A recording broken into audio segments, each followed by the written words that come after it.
Okay, R ശ്രീത്തോട് ചേരുന്നു. ശ്രീത്ത്, ഒരു നേതാവിൻ്റെ അദ്ദേഹം മുൻ KPC അധ്യക്ഷനായിരുന്നു. അദ്ദേഹം ഇപ്പോൾ നിലവിൽ MP ആണ്. അപ്പോൾ അതിനെ വിളിക്കേണ്ടത് അധികാരമോഹമെന്നും സ്ഥാനാർത്ഥി മോഹമെന്നും തന്നെയാണ്. അക്കാര്യത്തിൽ ഒരു തർക്കവുമില്ല. അക്കാര്യത്തിൽ അങ്ങനെ പറയുന്ന ഏതെങ്കിലും ഇളവ് വേണമെന്നറിയില്ല. എന്തായാലും ഒരു നേതാവിൻ്റെ അധികാരമോഹത്തിനും സ്ഥാനാർത്ഥി മോഹത്തിനും മുന്നിൽ ഹൈക്കമാൻഡ് കീഴടങ്ങുന്നു എന്നൊരു പ്രതീതി ഉണ്ടാവുന്ന ഒരു ഉറപ്പാണ്. പക്ഷേ അപ്പോഴും ഈ കെ സുധാകരനും കണ്ണൂരിൽ കെ സുധാകരനും കോന്നിയിൽ അടൂർ പ്രകാശിനും അവരുടെ വിന്നബിലിറ്റിയുടെ കാര്യത്തിൽ ആർക്കെങ്കിലും തർക്കം ഉണ്ടാവുമെന്ന് അറിയില്ല. സ്വാധീനമുള്ള നേതാക്കൾ തന്നെയാണ് അക്കാര്യത്തിൽ തർക്കം വേണ്ട.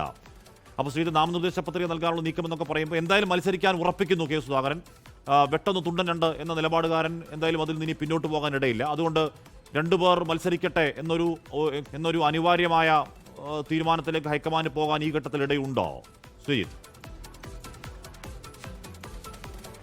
ഹാഷ്മി, കണ്ണൂർ സീറ്റിൽ കണ്ണൂർ നിയമസഭാ മണ്ഡലത്തിൽ മത്സരിക്കാനുള്ള സമ്മർദ്ദം അതിൻ്റെ പരകോടിയിലേക്ക് പാരമ്യതയിലേക്ക് കൊണ്ടുപോകാനുള്ള കെ സുധാകരൻ്റെ അവസാനത്തെ ശ്രമമായിട്ട് വേണം കേരള ഹൗസിൽ നിന്നുള്ള നോൺ ലയബിലിറ്റി സർട്ടിഫിക്കറ്റ് വാങ്ങലിനെ നമ്മൾ കാണേണ്ടത്. ഇപ്പോഴും മത്സരിക്കുമെന്ന് അദ്ദേഹം പ്രഖ്യാപിച്ചിട്ടില്ല. എന്നാൽ മത്സരത്തിന് അരങ്ങൊരുങ്ങിക്കൊണ്ടുള്ള അതിൻ്റെ അടിസ്ഥാനപരമായി ചെയ്യേണ്ട കാര്യങ്ങൾ ചെയ്യുന്നു. അപ്പോൾ താൻ ഉറച്ചു തന്നെ എന്ന സന്ദേശം കോൺഗ്രസ് നേതൃത്വത്തിന് നൽകുകയാണ് കെ സുധാകരൻ ഉദ്ദേശിക്കുന്നത്. KPCC പ്രസിഡന്റും പ്രവർത്തക സമിതിയിലെ ക്ഷണിതാവും ഒക്കെയായ ഒരു നേതാവിൽ നിന്നാണ് ഇത്തരമൊരു പരസ്യമായ വെല്ലുവിളി ഉണ്ടാകുന്നത് എന്നതാണ് ഹൈക്കമാൻഡിന് മുന്നിലുള്ള പ്രധാനപ്പെട്ട പ്രശ്നം. നേരത്തെ ഹാഷ്മി സൂചിപ്പിച്ച പോലെ തീവ്ര നിലപാടുകാരനായ വെട്ടൊന്ന് തുണ്ടൻ രണ്ട് എന്ന സമീപനം എല്ലാ വിഷയങ്ങളിലും എടുക്കുന്ന കെ സുധാകരൻ ഇത്തരമൊരു സമീപനത്തിലേക്ക് വരുമ്പോൾ അത് UDFന്റെ കേരളത്തിലെ നിയമസഭാ തെരഞ്ഞെടുപ്പിലെ സാധ്യതകളെ തന്നെയാണ് ബാധിക്കുന്നത്. അപ്പോൾ കെ സുധാകരൻ്റെയോ അടൂർ പ്രകാശിൻ്റെയോ തന്നിഷ്ടത്തിന് പിടിവാശിക്ക് കടുംപിടുത്തത്തിന് വഴങ്ങണമോ, അതോ ഈ കേരളത്തിലെ ലക്ഷോപലക്ഷം പ്രവർത്തകരുടെ ആവശ്യമായ ഭരണമാറ്റം എന്നുള്ള പൊതു താല്പര്യം മുൻനിർത്തിയുള്ള ചില വിട്ടുവീഴ്ചകൾക്ക് തയ്യാറാകണോ എന്നീ ചോദ്യങ്ങളാണ് ഹൈക്കമാൻഡിന് മുന്നിലുള്ളത്. എന്നാൽ കെ സുധാകരനെ പോലൊരാൾ വഴങ്ങുന്നില്ലെങ്കിൽ പിന്നെ എന്താണ് ചെയ്യുക എന്നൊരു നിസ്സഹായതയുണ്ട്. അപ്പോഴാണ് വിട്ടുവീഴ്ചയെക്കുറിച്ചുള്ള നിർദ്ദേശങ്ങൾ ഹൈക്കമാൻഡിന്റെ മുന്നിലേക്ക് വരിക. ഇന്ന് 4 മണിക്ക് കേന്ദ്ര ഇലക്ഷൻ കമ്മിറ്റി ചേരുന്നുണ്ട്. അതിനുശേഷം കോൺഗ്രസ് അധ്യക്ഷൻ മല്ലികാർജ്ജുന ഖർഗെ അടക്കമുള്ള ആളുകൾ പ്രത്യേകമായി ചർച്ചയും നടക്കുന്നുണ്ട്. അപ്പോൾ ഈ ചർച്ചകൾ വരുമ്പോൾ അവിടെ അതിനു മുന്നോടിയായി ഒരു സമ്മർദ്ദം ഉയർത്തുക എന്നതാണ് കെ സുധാകരൻ ലക്ഷ്യമിടുന്നത്. നിലപാടിൽ ഉറച്ചു നിൽക്കുക എന്ന് പറയുന്ന ഒരു സംഗതിയുണ്ട്. ഇപ്പോൾ രാഹുൽ മാങ്കൂട്ടത്തിൽ വിഷയത്തിലാവട്ടെ, അതിനുമുമ്പ് PV അൻവർ വിഷയത്തിലാവട്ടെ, PV അൻവറിന്റെ സമയത്തൊക്കെ ആ സമയം നഷ്ടമുണ്ടാകും എന്നൊക്കെ വലിയ പ്രതീതി ഉണ്ടാകുമ്പോഴും VD സതീശൻ നിലപാട് ഉറച്ചു നിന്നിട്ടുണ്ട്. പക്ഷേ ഇവിടെ കളി അങ്ങനല്ല. ഇവിടെ കെ സുധാകരൻ അവിടെ സ്വതന്ത്രമായി മത്സരിക്കുകയും ഇപ്പുറത്തെ പേരാവൂരിൽ സണ്ണി ജോസഫിന്റെ വിജയസാധ്യതയെ ബാധിക്കുകയും അല്ലെങ്കിൽ സുധാകരൻ മറ്റു ജില്ലകൾ കൂടി സ്ഥാനാർത്ഥികളെ നിർത്തുകയൊക്കെ ചെയ്യാന്ന് പറഞ്ഞാൽ നേരത്തെ ശ്രീത്ത് പറഞ്ഞ പോലെ അടപടലം ഒരുപക്ഷെ മൂന്നാം ഊഴത്തിലേക്ക് LDFനെ കൊണ്ടുവരുന്ന പണിയാവും അത്. അപ്പോൾ അതിലേക്ക് പോവുകയോ അതോ ഈ വെല്ലുവിളിക്ക് മുന്നിൽ കീഴടങ്ങുക എന്ന ആത്യന്തികമായ അവസ്ഥയിലേക്ക് പോകാൻ നിർബന്ധിതമാവോ ഹൈക്കമാൻഡ്? ശ്രീത്ത്, ഹാഷ്മി, കെ സുധാകരൻ്റെ നീക്കം കേവലം കോൺഗ്രസ് അദ്ദേഹത്തിൻ്റെ വ്യക്തിപരമായ നീക്കമാണെങ്കിലും അദ്ദേഹത്തിൻ്റെ വ്യക്തിപരമായ പിടിവാശിയാണെങ്കിലും അത് കോൺഗ്രസിനെ സംബന്ധിച്ചിടത്തോളം UDFനെ സംബന്ധിച്ചിടത്തോളം തീർത്തും ആത്മഹത്യാപരമായ നീക്കമാണ്. അതായത് അദ്ദേഹം സ്വയം ഈ ഒരു താല്പര്യം മുന്നേ എടുത്ത് സീറ്റിന് വേണ്ടിയുള്ള ശ്രമം നടത്തുമ്പോൾ അല്ലെങ്കിൽ അധികാരത്തിന് വേണ്ടിയുള്ള ശ്രമം നടത്തുമ്പോൾ അവിടെ ബലി കഴിക്കപ്പെടുന്നത് കോൺഗ്രസിൻ്റെയും UDFൻ്റെയും പൊതു താല്പര്യങ്ങളാണ്. ആ ഒരു വിവേകം, ആ ഒരു ബുദ്ധി അദ്ദേഹത്തെ ഉപദേശിക്കുന്നവർക്കോ ഇല്ലാതെ പോകുന്നു എന്നതാണ് ഏറ്റവും വിഷമകരമായ അവസ്ഥയെന്നാണ് കോൺഗ്രസ് നേതാക്കൾ ചൂണ്ടിക്കാണിക്കുന്നത്. അതുകൊണ്ട് തന്നെ കെ സുധാകരനെ തിരുത്താൻ അല്ലെങ്കിൽ കെ സുധാകരനെ അനുനയിപ്പിക്കാൻ വിട്ടുവീഴ്ചയല്ലാതെ മറ്റു പോംവഴിയില്ല എന്ന നിലയിലേക്ക് കാര്യങ്ങൾ വരികയാണ്. അപ്പോൾ ഇനി പൊതു താല്പര്യം മുൻനിർത്തി അവിടെ സുധാകരന്റെ വാശിക്ക് മുന്നിൽ കീഴടങ്ങിയല്ല, മറിച്ച് പൊതു താല്പര്യം മുൻനിർത്തി കോൺഗ്രസ് ഹൈക്കമാൻഡ് ചില വിട്ടുവീഴ്ചകൾ ചെയ്യേണ്ടതുണ്ട് എന്ന നിർദ്ദേശം കൂടി വരുന്നുണ്ട്. അപ്പോൾ കോൺഗ്രസ് നേതൃത്വം വിട്ടുവീഴ്ച ചെയ്യേണ്ടി വരൂ. അങ്ങനെയെങ്കിൽ സുധാകരനെ അനുനയിപ്പിക്കാൻ കഴിയുമെന്നാണ് നേതാക്കൾ ചൂണ്ടിക്കാണിക്കുന്നത്. എന്നാൽ അവിടെയും ഒരു പ്രശ്നമുണ്ട്. നേരത്തെ രാജ്മോഹൻ ഉണ്ണിത്താൻ മാധ്യമങ്ങളോട് പറഞ്ഞ പോലെ ഒരു MP ഇളവ് കൊടുത്താൽ മറ്റ് MP മാർ ക്യൂ നിൽക്കുകയാണ് വീണ്ടും മത്സരിക്കാൻ. അത്തരം താല്പര്യക്കാരാണ് MK രാഘവന്റെ രൂപത്തിലും അടൂർ പ്രകാശിന്റെ രൂപത്തിലുമൊക്കെ മാധ്യമങ്ങൾക്ക് മുന്നിലേക്ക് വരുന്നത്.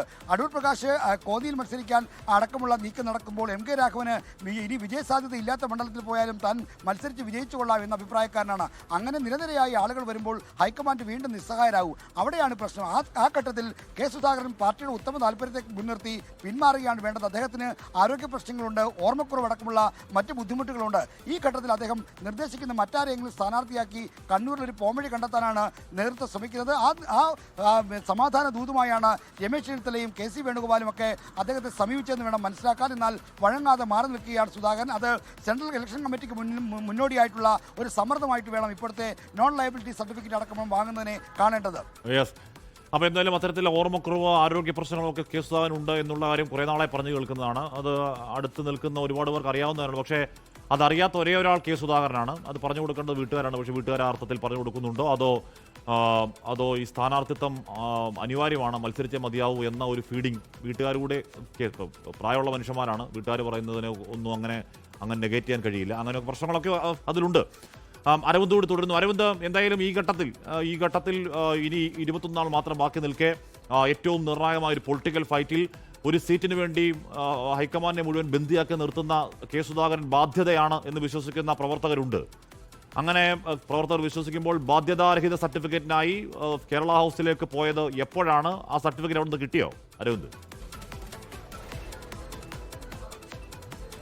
കാശ്മീർ സർട്ടിഫിക്കറ്റ് ലഭിക്കാനുള്ള പണമടച്ചാണ് കെ സുധാകരൻ എംപിയുടെ പേഴ്സണൽ സ്റ്റാഫ് ഇവിടെ നിന്ന് മടങ്ങിയത്. എന്തായാലും കോൺഗ്രസ് ഹൈക്കമാൻഡിനെയും സംസ്ഥാനത്തെ കോൺഗ്രസ് നേതാക്കളെ അടക്കം അക്ഷരാർത്ഥത്തിൽ പ്രതിരോധത്തിലാക്കുന്നതാണ് കെ സുധാകരന്റെ നിലപാട്. കാരണം കഴിഞ്ഞ 2 ദിവസമായി ഇതുമായി ബന്ധപ്പെട്ട ചർച്ചകളായിരുന്നു മൊത്തം നടന്നുകൊണ്ടിരുന്നത്. കഴിഞ്ഞ ദിവസം രാവിലെ അദ്ദേഹം ഡൽഹിയിൽ എത്തിയിരുന്നു. പക്ഷേ ഒരു തരത്തിലും ആരുമായി കൃത്യമായ ആശയവിനിമയം നടത്താൻ കെ സുധാകരൻ തയ്യാറായിരുന്നില്ല. ഇതിന് പിന്നാലെയാണ് രമേശ് ചെന്നിത്തല അടക്കമുള്ള നേതാക്കൾ അദ്ദേഹത്തിന്റെ ഫ്ളാറ്റിലേക്ക് എത്തി അദ്ദേഹവുമായി കൂടിക്കാഴ്ച നടത്തിയത്.